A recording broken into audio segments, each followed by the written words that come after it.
जैसे कि मैंने कल आपको इल्तुतमिश की उपलब्धियों के बारे में थोड़ा बहुत बताया था। जैसे कि मैंने आपको बताया था इससे पहले कि इल्तुतमिश ने जो था, इसने बहुत से समस्याएं देखी थी, कठिनाइयाँ झेली थी सुल्तान बनने के बाद। ठीक, तो जो भारी कठिनाइयाँ थी, भारी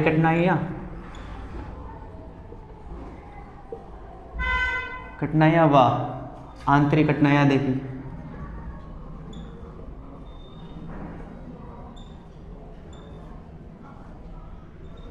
आइयो का सामना करा था इसने।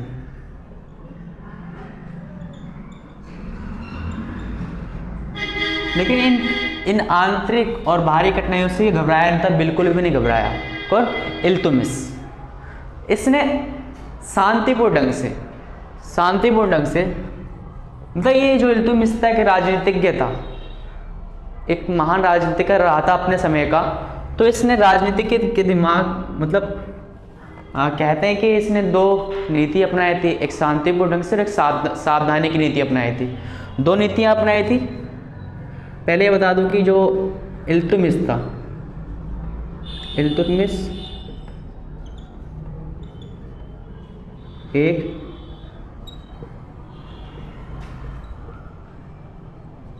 राजनीतिज्ञ था।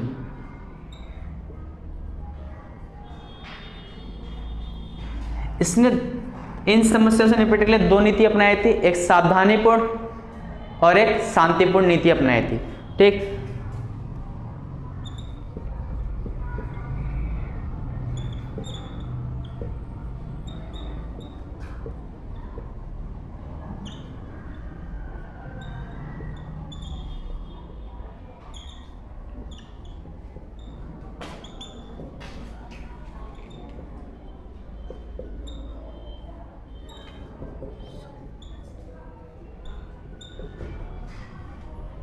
नीति अपनाई।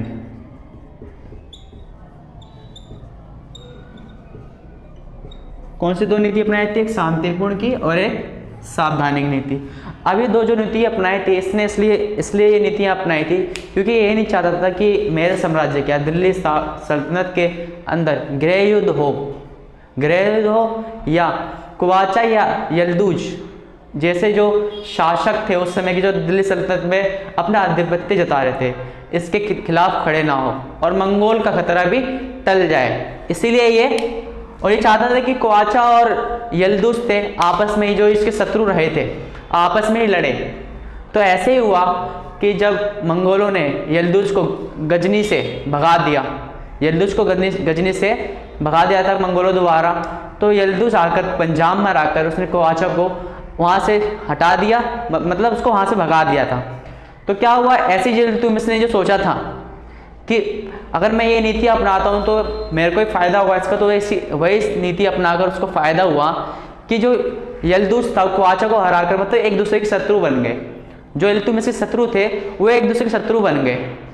जैसा कि फिर क्या हुआ, मंगोलों ने इन दोनों को भगा दिया। तो ये इल्तुतमिश ने 1216 में पहले कुवाचा नहीं, यल्दूज को मार दिया।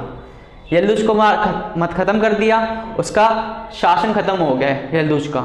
फिर बात आती है कि 1228 में कुवाचा को खत्म कर दिया उसने। ऐसा करके धीरे धीरे करके अपने मतलब जो उसके खिलाफ खड़े थे उनको मार दिया उसने। किसने? इल्तुतमिश ने। वो किसी प्रकार का ये जो दोनों नीतियां अपनाई थी वो इसलिए अपनाई थी क्योंकि वह गृह युद्ध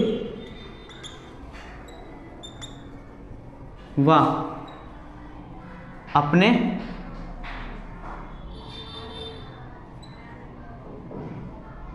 शत्रुओं से युद्ध नहीं कर सकता था, उसमें युद्ध नहीं कर सकता था क्योंकि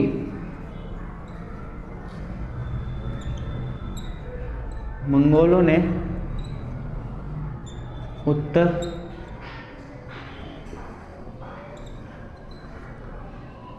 पश्चिमी भारत पर आक्रमण कर रखा था, भारत पर आक्रमण कर रखा था।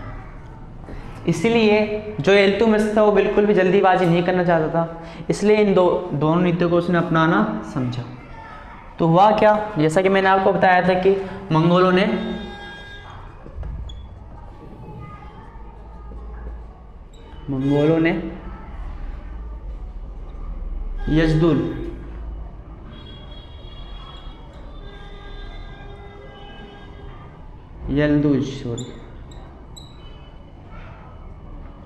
यलदुज को गजनी से भगा दिया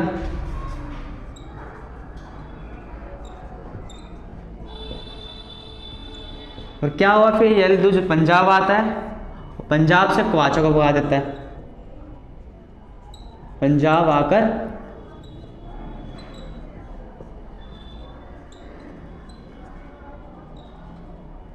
यलदुज क्वाचा को भगा देते हैं।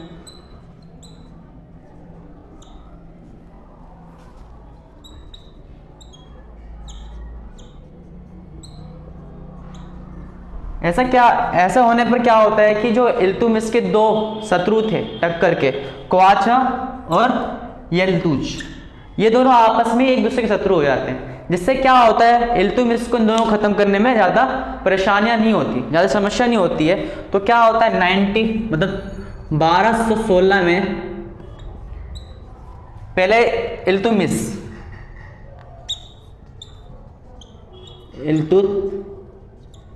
द्वारा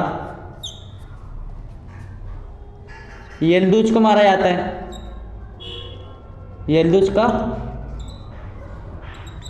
खात्मा करा गया। फिर 1228 में क्वाचा को खत्म करा गया, क्वाचा का खात्मा। ऐसा करके इल्तुतमिश ने अपनी नीतियां अपनाकर यलदुज को भी खत्म कर दिया, साफ कर दिया, और क्वाचा को भी खत्म कर दिया। ऐसे इसने दो शत्रुओं को अपने रास्ते से हटा दिया और मंगोलों के खतरों को भी इसने टाल दिया। इससे पहले मैंने आपको इल्तुतमिश की एक उपलब्धि के बारे में बताया कि यलदुज और क्वाचा का इसने कैसे खात्मा करा, अपने शत्रुओं को कैसे अपने रास्ते से हटाया। ठीक, अब बात करते हैं कि मंगोलों का संकट, मतलब मंगोल का फिर इसके पास एक संकट आया था जब इसके एक जलालुद्दीन मकबरनी, जलालुद्दीन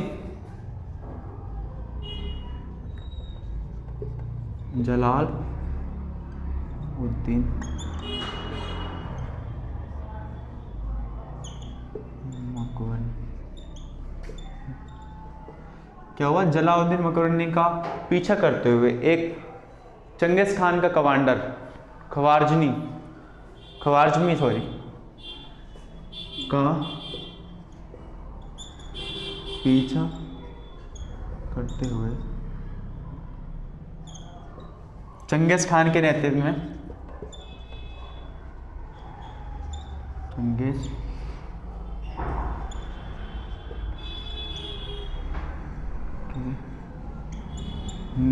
में खवारजमी भारत आया।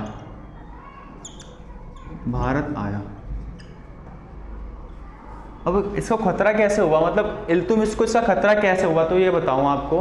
तो जो था ये जलालुद्दीन मकबरनी था, जो ये आया था भारत शरण लेने इल्तुतमिश के पास, लेकिन इल्तुतमिश इसको शरण देने का उसका मन भी था और नहीं भी था। क्यों मन इसलिए नहीं था, क्योंकि ये अगर इसको शरण देता तो मतलब ये था उसका कि चंगेज खान से दुश्मनी पैदा करना। ठीक, तो लेकिन इल्तुतमिश ये नहीं चाहता था कि दिल्ली सल्तनत पे किसी भी प्रकार का खतरा पैदा हो। तो इसने क्या करा, जलालुद्दीन मकबरनी को इसने शरण देने से साफ मना कर दिया। तो 1224 में मकबरनी ने क्या करा, भारत छोड़कर चला गया। इससे क्या हुआ, मंगोल का खतरा इल्तुतमिश से पूरी तरह से टल गया।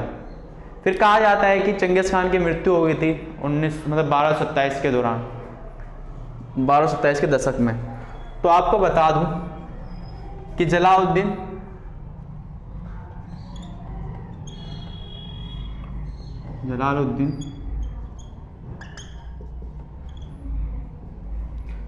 शरण लेने आया भारत।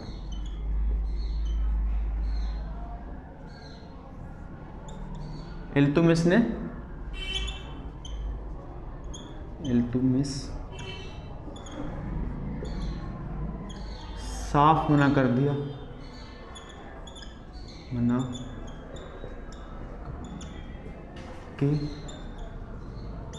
हम शरण नहीं देंगे, हम शरण नहीं, क्योंकि वो दिल्ली सल्तनत पर खतरा नहीं चाहता था मंगोलों का। दिल्ली सल्तनत पर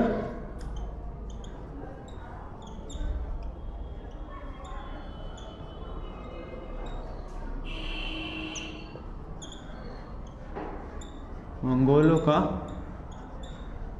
खतरा नहीं चाहता था, नहीं।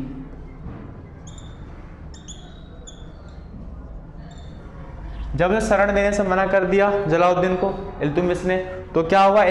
जलालुद्दीन मतलब मकरवनी वर्नी 1224 में हताश होकर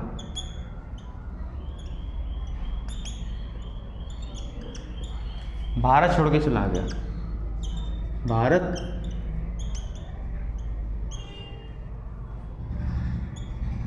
छोड़कर चला गया।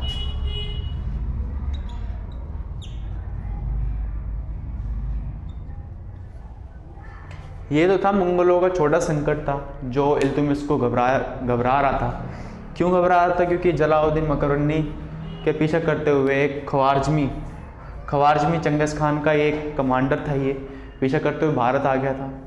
और जलालुद्दीन मतलब इससे शरण की उम्मीद रखता था इल्तुतमिश से, लेकिन इल्तुतमिश ने मना कर दिया शरण देने को, क्योंकि वो दिल्ली सल्तनत में किसी प्रकार का खतरा नहीं चाहता था। ठीक, तो क्या हुआ? मकरवनी 1224 में हताश होकर भारत छोड़कर चला जाता है हमेशा के लिए। और कहा जाता है कि इसके बाद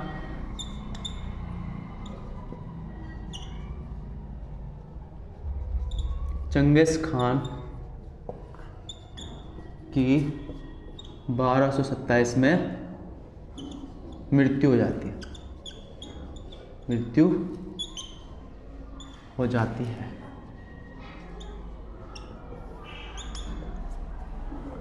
ये तो मंगोल का संकट के बारे में बता दिया। ठीक, बताओ जल्दी इसको। अब मंगोल का जब संकट समाप्त हो गया तो अब इल्तुतमिश ने चाहा कि जो उसने क्षेत्र खोए थे अपने दिल्ली सल्तनत के सुल्तान बनने के बाद, जो क्षेत्र कहते हैं जैसे बंगाल का लखनौती, जहाँ पर अली मर्दान ने अपने शासन का ऐलान कर दिया था 1206 में। अली मर्दान ने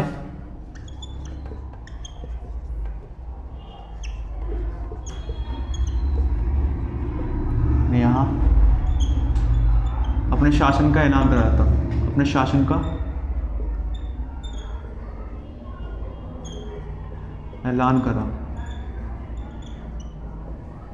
करा कि अब लखनौती मतलब बंगाल मेरे शासन का क्षेत्र है। ठीक, जब तो क्या हुआ? 1211 में इसकी मृत्यु हो गई। अब इसकी मृत्यु के बाद क्या होता है? एक था हिशामुद्दीन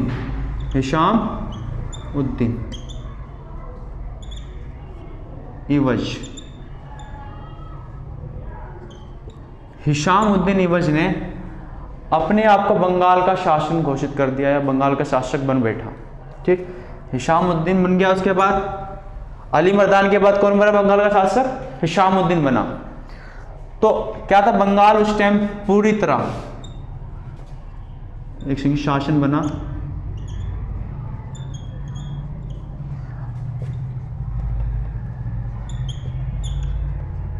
बंगाल दिल्ली सल्तनत के नियंत्रण में नहीं था, नियंत्रण में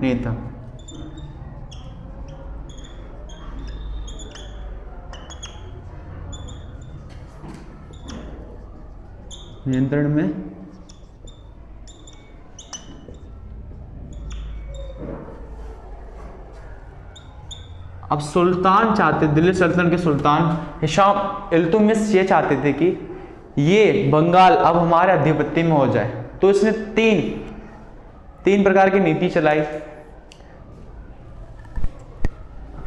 तीन नीतियां चलाई थी। तीन नीति ने अभियान चलाए थे, अभियान चलाए।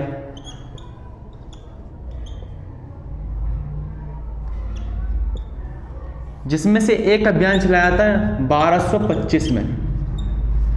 इसमें क्या करा था, इल्तुतमिश ने खुद चढ़ाई करी थी बंगाल पर। इल्तुतमिश ने बंगाल पर 1225 में खुद चढ़ाई करी। इल्तुतमिश ने खुद चढ़ाई करी।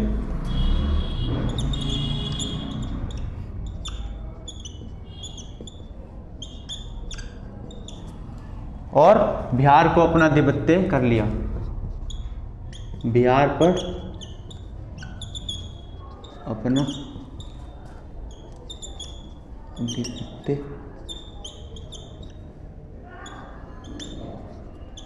क्या, अब क्या हुआ, इवज ने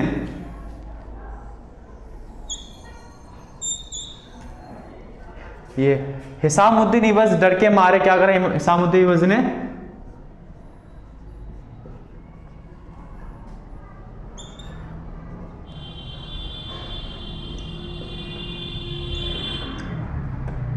बंगाल को दिल्ली सल्तनत के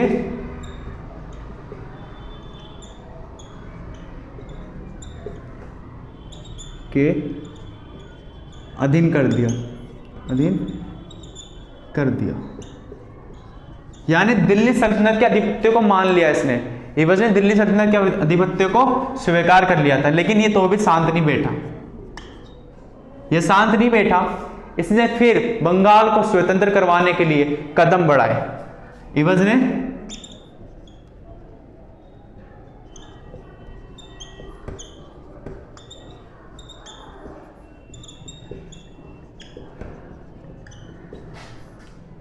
के लिए कदम बढ़ाए।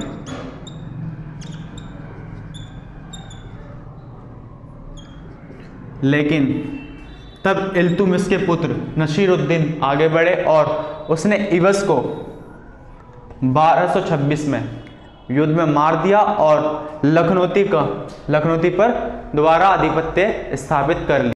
इवज ने फिर बंगाल के सल्तनत के लिए कदम उठाए थे, तो क्या हुआ, इल्तुतमिश के पुत्र ने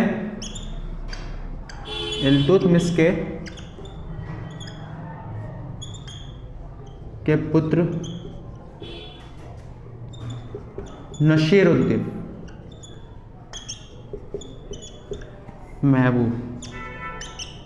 महबूब ने इवज के संग लड़ाई लड़ी व इसको मार दिया। अब मारने के बाद क्या होता है, 1226 में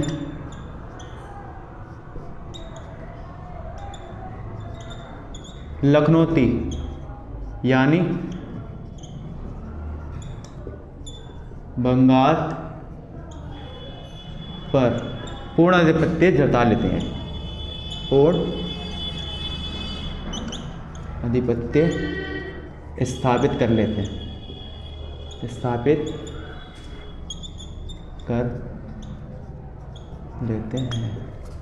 जैसा कि मैंने पहले बताया आपको कि लखनौती बंगाल मतलब मंगोल के संकट के बाद अब क्या था, अली मर्दान जो शासक बन चुका था बंगाल का, उसके तख्त को पलटने के लिए इल्तुतमिश आगे बढ़े।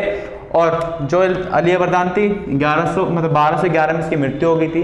इसकी मृत्यु के बाद हिशामुद्दीन इवज शासक बना बंगाल का। अब क्या था, बंगाल का जो शासक था वो बिल्कुल भी दिल्ली के आधिपत्य को नहीं मानते थे, तो इल्तुतमिश ने तीन वो चलाए थे, अभियान चलाए, 3 प्रकार के अभियान चलाए। इसमें से एक अभियान था जो 1225 में इल्तुतमिश ने खुद लड़ाई लड़ी बंगाल के खिलाफ, तो क्या हुआ, बिहार पर आधिपत्य स्थापित कर लिया। बिहार पर आधिपत्य स्थापित करने के बाद इवज क्या था, डर गया और उसने दिल्ली के आधिपत्य को स्वीकार कर लिया। लेकिन क्या हुआ, इवज एक बार फिर बंगाल को स्वतंत्र करवाने के लिए कदम बढ़ाने लगा। तब क्या हुआ, इल्तुतमिश के पुत्र नसीरुद्दीन महबूब ने इवज से लड़ाई लड़ी व इवज को मार दिया और उसके बाद 1226 में अपना आधिपत्य स्थापित कर लिया लखनौती में, यानी बंगाल में। Thank you. आज की वीडियो इतनी है हमारे लिए। तीसरा पार्ट है, तीसरा पार्ट भी हमारा कंप्लीट हो गया। चौथा पार्ट नेक्स्ट डे बना